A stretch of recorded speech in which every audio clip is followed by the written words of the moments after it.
VVRNM Subbiah Chettiar versus commissioner of income tax. इस case में appellant जो करता है HUF का, वो अपनी फैमिली के साथ सिलोन में रह रहा होता है और कोलंबो में ही वो अपना बिजनेस कर रहा होता है। एक घर उसका इंडिया में भी होता है जहां पर उसकी मदर रहती हैं। तो होता यह है कि 1941-42 के पीरियड के दौरान एपिलांट 7 बार इंडिया आता है अपनी कुछ फैमिली प्रॉपर्टी से रिलेटेड लिटिगेशंस को अटेंड करने के लिए और कुछ अपनी फैमिली इनकम के रिलेटेड जो असेसमेंट प्रोसीडिंग्स चल रही होती हैं उनके लिए वो 7 बार इंडिया आता है एंड टोटल 101 डेज वो रहता है। तो होता यह है कि income tax officer section 4A clause B of the income tax act 1922 के अकॉर्डिंग उस HUF को ब्रिटिश इंडिया का रेजिडेंट कंसीडर कर लेता है।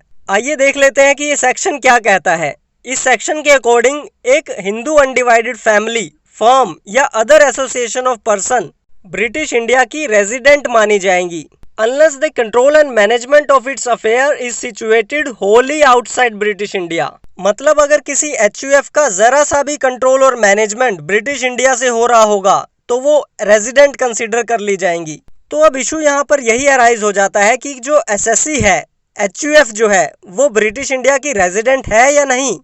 Income tax officer, assistant commissioner of income tax and high court ये डिसाइड करते हैं कि ये HUF रेजिडेंट है ब्रिटिश इंडिया का। देन अपीलांट जो करता होता है उस HUF का, वो सुप्रीम कोर्ट में अपील करता है। सुप्रीम कोर्ट अपना ये डिसीजन सुनाती है कि section 4A clause B of the income tax act 1922 में जो ये वर्ड्स हैं control and management, situated and wholly, इनका मतलब हमें समझना है, जो कि Swedish Central Railway Company Limited versus Thomson के केस में बताया है। सुप्रीम कोर्ट ये कहती है कि कंट्रोल एंड मैनेजमेंट का मतलब है controlling and directing power, the head and the brain, and situated का मतलब है एक पर्टिकुलर प्लेस जहां से इन पावर्स की फंक्शनिंग की जा रही है। एंड होली वर्ड से हमें ये पता लगेगा कि जो पावर्स फंक्शन की जा रही हैं वो किसी एक ही प्लेस से की जा रही हैं या फिर वो प्लेसेस भी अलग अलग हैं। सुप्रीम कोर्ट ये कहती है कि हमें ये देखना होगा कि उस HUF का कंट्रोल और मैनेजमेंट कहां से हो रहा है। इसके अलावा सुप्रीम कोर्ट ये कहती है कि नॉर्मली हम ये प्रिज्यूम करते हैं कि एक HUF रेजिडेंट होगा, लेकिन अगर किसी केस में वो HUF एक्सेप्शन में फॉल करता है तो उस केस में हम ये प्रिजम्पशन नहीं करेंगे।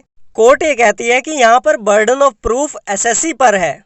मतलब उस HUF को ये प्रूव करना होगा कि उसका कंट्रोल और मैनेजमेंट पूरी तरह से ब्रिटिश इंडिया के बाहर हो रहा है। HUF को यहाँ पर एविडेंसेस पेश करने होंगे।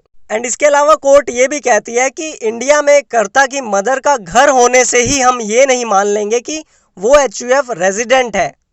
कोर्ट ये कहती है कि इस केस में हम एविडेंसेस के बेसिस पर ये डिसाइड करेंगे कि वो HUF रेजिडेंट है या नहीं। But friends, the SSC was unable to adduce the evidences. SSC नहीं प्रूव कर पाया कि उसका कंट्रोल और मैनेजमेंट पूरी तरह से ब्रिटिश इंडिया के बाहर से हो रहा है।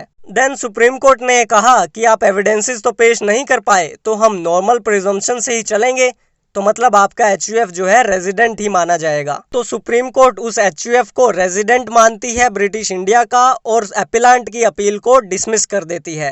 एंड फ्रेंड्स, आपके लिए ये क्वेश्चन है कि कब एक इंडिविजुअल नॉट ऑर्डिनरली रेजिडेंट माना जाता है। ऑप्शंस हैं, अगर वो एक बेसिक कंडीशन फुलफिल करता है और कोई भी एडिशनल कंडीशन फुलफिल नहीं करता। ऑप्शन बी, अगर वो दोनों बेसिक कंडीशन और दोनों एडिशनल कंडीशंस फुलफिल कर देता है। ऑप्शन सी, कोई भी बेसिक कंडीशन नहीं, सिर्फ एक एडिशनल कंडीशन फुलफिल कर देता है। एंड ऑप्शन डी, एक बेसिक कंडीशन और एक एडिशनल कंडीशन अगर वो फुलफिल कर देता है। तो दोस्तों, इसका आंसर आप कमेंट सेक्शन में दे सकते हैं। मिलते हैं नेक्स्ट वीडियो में, तब तक के लिए stay safe, stay healthy. Thank you.